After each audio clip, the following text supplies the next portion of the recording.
சுஜூதிலே ஸல்லல்லாஹு அலைஹி வஸல்லம் அவர்கள் ஓதக்கூடிய திக்ர்கள். இப்ப நம்ம சொன்னோம் இந்த தக்பீர்கள் ஆரம்ப தக்பீரை விட மற்ற எல்லா தக்பீர்களும் என்னது வாஜிப் என்று சொன்னோம். அந்த சுஜூதில ஓதக்கூடிய திக்ர்கள நாம முதல்ல சொன்ன மாதிரி சுப்ஹான ரப்பியல் அஸீம் சொன்னோம் இல்லையா?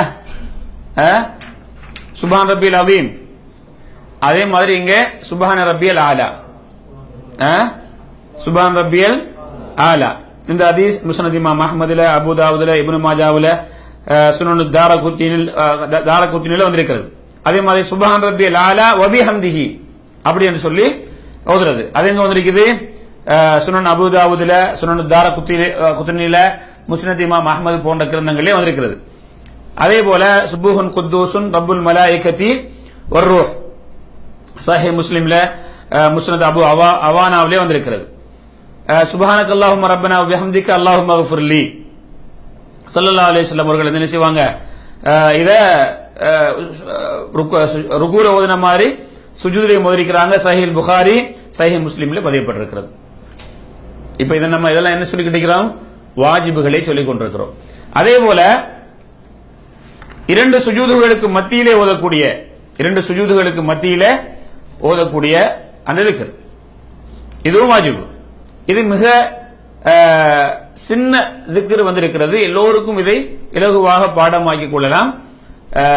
ரப்பிக்ஃபிர்லி ரப்பிக்ஃபிர்லி, இப்படி ரப்பிக்ஃபிர்லி ரப்பிக்ஃபிர்லி. சுனன் இப்னு மாஜாவிலே இந்த ஹதீஸ் ஹஸன்ங்கிற தரத்தில் பதியப்பட்டிருக்கிறது. இது ரொம்ப சின்னது. ரப்பிக்ஃபிர்லி ரப்பிக்ஃபிர்லி. இது அல்லாத வேற திக்ர்களும் வந்திருக்கிறது.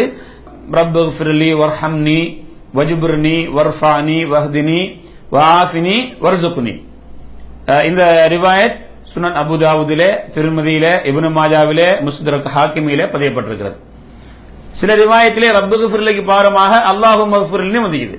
ரப்பிக்ஃபிர்லிக்கு பகரமாக ரப்புங்கிறத விட்டு அல்லாஹும்ம ஃபிர்லி பண்ணிட்டீங்களா? இதுல உங்களுக்கு நீங்க பாடமாக்கிய துஆக்களை ஓதிக்கொள்ளுங்கள்.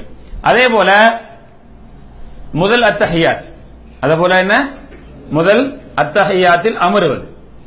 இப்ப 4 ரக்காத் உள்ள தொழுகையில, 3 ரக்காத் உள்ள தொழுகையில என்ன செய்வோம்?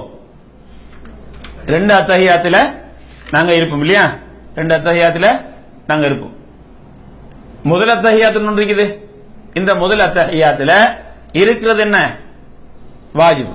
இருக்கிறது வாஜிபு. இது ஒன்று. அடுத்தது அதுல ஓதுற அந்த தஷஹுத் அத்தஹியாத், இதுவும் வாஜிபு. கடைசி அத்தஹியாத்தில் இருப்பதும், கடைசி அத்தஹியாத்தில ஓதுறதும், தஷஹுத் அத்தஹியாத் ஓதுவதும் என்ன? அது ஃபர்து. கடைசியில நம்ம பேசுற முதல் அத்தஹியாத்துல இருக்கிறது, அத்தஹியாத்துக்காக இருக்கிறது, இது ஒரு வாஜிபு. அதுல அந்த ஓதக்கூடிய தஷஹுத் அது இன்னும் ஒரு வாஜிபு. அது இன்னும் ஒரு வாஜிபு. பண்ணிட்டீங்களா? சரி. இப்ப இவ்வளவுதான் என்னது? வாஜிபுகள். அப்ப வாஜிபை நாம் எத்தனை சொன்னோம்? 8 சொன்னோம். இந்த தக்பீர்கள் எல்லாம் உண்டாக்கிக்கிட்டா அல்லாஹ் அக்பர்னு சொல்லி என்னது? ருக்கு போக்கல, சுஜூதுக்கு போக்கல, சுஜூதிலிருந்து எழும்போது திரும்ப சுஜூதுக்கு போக்கல, பிறகு சுஜூதிலிருந்து 2 சுஜூது முடிச்சிட்டு கியாமுக்கு எழும்பும் போது, இதெல்லாம் என்னது? இதெல்லாம் வாஜிபுகள். இதெல்லாம் வாஜிபுகள். இந்த 5ஐயும் நாம உண்டாக்கிட்டோம். இந்த இடத்துல 5ஐயும் இடத்துல உண்டாக்கி இருக்கிறோம். அப்ப இது ஒன்று. அடுத்தது சமி அல்லாஹு லிமன் ஹமிதா என்று சொல்வது 2.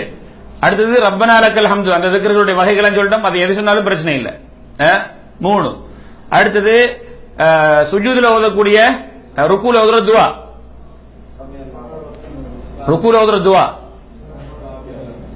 4. அடுத்தது சுஜூதுல ஓதுற துஆ 5. 2 சுஜூதுக்கு மத்தியில் ஓதுற துஆ 6. முதலாவது அத்தஹியாத்தில அமர்வது 7. அடுத்தது முதல் அத்தஹியாத்தில நாங்க தஷஹுத் ஓதுவது, அத்தஹியாத் ஓதுவது 8. பண்ணிட்டீங்களா? இப்படி நாங்க இந்த 8ஓட அந்த 5 தக்பீர்ல ஒன்றதான் சதிக்கிறோம். அந்த 5ஐயும் ஒவ்வொன்றா சேர்த்து எத்தனை வரும்? 12 வரும். 4 அங்க லைக்குது. 5 தக்பீர், 5 தக்பீர் சொல்வது. இப்ப எங்க தக்பீர் சொல்லுவோம்? ருக்குக்கு போகல ஒரு தக்பீர், அல்லாஹு அக்பர். சுஜூது போகல ஒரு தக்பீர். சுஜூதுல இருந்து முதல் சுஜூதுல இருந்து எழும்போது, அடுத்து 2வது சுஜூதுக்கு போகும்போது, 2வது சுஜூதை முடிச்சிட்டு கியாமுக்கு எழும்பும் போது நிலைக்கு வரும்போது 5 தக்பீர். முதலாவது அல்லாஹு அக்பர் என்று சொல்லி தக்பீர் சொன்னோம் இல்லையா, முதல் தக்பீர் அது இதுல சேர்க்கிறோம், அது ஃபர்துல.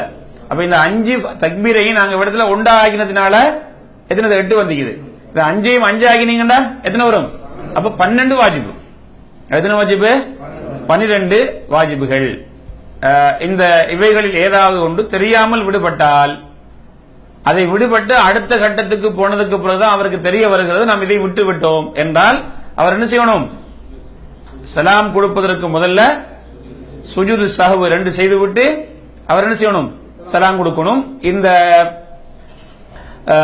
சஜிதா சஹவு சலாம் கொடுக்கிறதுக்கு முதல்ல எப்ப செய்யணும், சலாம் கொடுத்ததுக்கு பிறகு எப்ப செய்யணும்ங்கிறத நம்ம அதை ஒரு தனிப்பாடமாக சுஜூது சஹவுங்கிற பாடத்தில் பேசுவோம். அப்ப இப்ப நாங்க என்ன செஞ்சிட்டோம்? வாஜிபாத்து சலாவையும் தெரிந்து விட்டோம், தொழுகையுடைய அவசியமானவைகளையும் நாம் தெரிந்து விட்டோம்.